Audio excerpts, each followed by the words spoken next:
Balance sheet की तो नहीं किसी ने बताई होगी आपको। बैलेंस शीट का प्रोपेगेंडा समझो कितना गजब है। बैलेंस शीट को समझ लिया तो आपका न्यू समझ में आ जाएगा कि ओ तरह की इतना बड़ा फ्रॉड सारे ही देश के साथ में। पानी दे रहे, छोटा सा ही है, बस एक चौक दे दो, छोटा सा, बस छोटा सा ही बहुत है।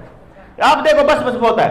ये देखो एक चीज समझो, हमारे कैमरा कैमरा कैमरा यहां है बैंक, ये देखो यहां बैंक है और यहां मैं हूं, मान लो देवेंद्र।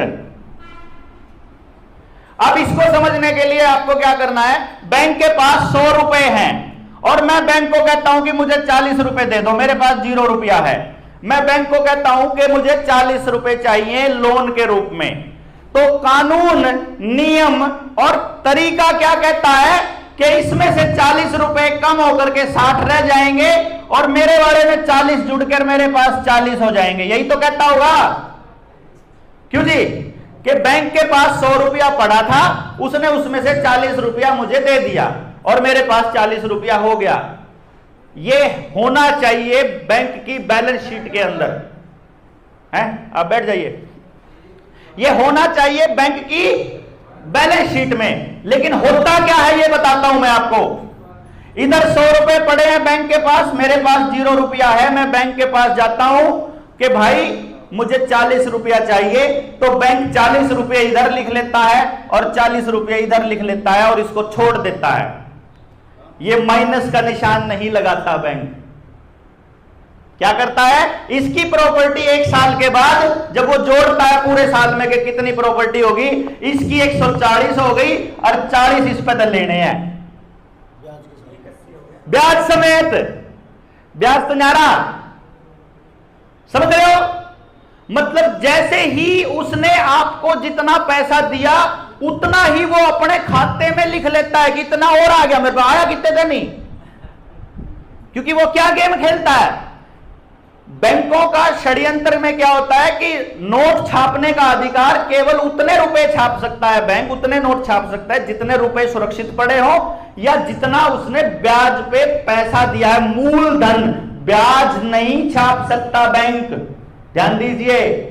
ब्याज छापना इल्लीगल है और किसी भी बैंक के पास पैसे के लेन देन का कोई सर्टिफिकेट, कोई एफिलिएशन, कोई परमिशन नहीं है किसी भी बैंक के पास। और सारे बैंक बैंक ऑफ इंग्लैंड की शाखा है जिनका मालिक रॉथस्चाइल्ड है, यानी ये भारत के सरकारी बैंक एक भी नहीं है, इंक्लूडिंग आरबीआई।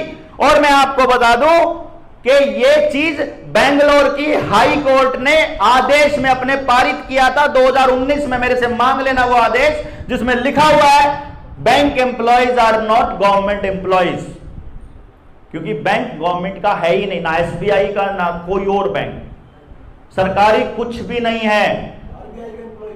आरबीआई का एम्प्लॉय भी सरकारी नहीं है। मतलब आपको यह समझना पड़ेगा कि आपके साथ नहीं पूरे देश के साथ सबसे बड़ा फ्रॉड है। और ये हेनरी किसिंजर बहुत पहले बोल चुका है, आज से 15 साल पहले उसने अपनी किताब में लिखा था इकोनॉमिक हिटमैन में। जब वो लिख रहा था तो उसने कहा था कि अगर दुनिया को यह मालूम पड़ जाए कि पैसे कैसे छाप रहे हैं हम लोग और रुपये का कैसे गेम हो रहा है, आपके घरों से सोना चांदी कैसे गायब किया जा रहा है, अगर देश की आम जनता को पता चल गया, उसी दिन क्रांति आ जाएगी। और यकीन मानिए क्रांति ज्यादा दिन दूर नहीं है।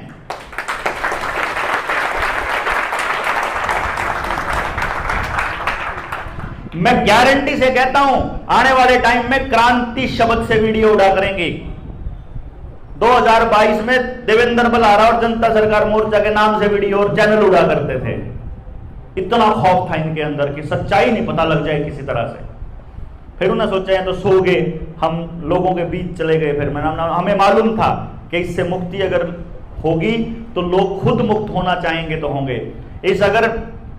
इस बैलेंस शीट के बारे में एक सच्चाई और जान लो, आपने आज तक किसी ने भी जो वीडियो सुन रहे हैं दोस्त, उन्होंने भी किसी ने भी आज तक किसी जगह का पता नहीं लगा जहां पर सरकार ने या बैंकों ने बैलेंस शीट रखी हुई है बैंकों की।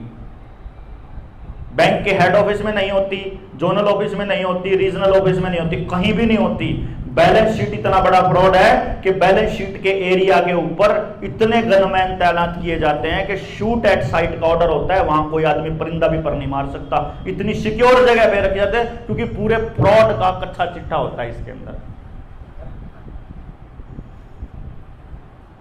अगर आपने सिर्फ इतना लिख दिया ना बैंक को कि मैंने न्यू बता दो तुम्हारी कौन सी प्रॉपर्टी में से तुमने मुझे पैसे दिए थे, वो बैलेंस शीट दे दो, इतने में ब्याजेगा बैंक, कन्फर्म। मतलब आपके पास इतने सारे मुद्दे हैं जहां सरकारें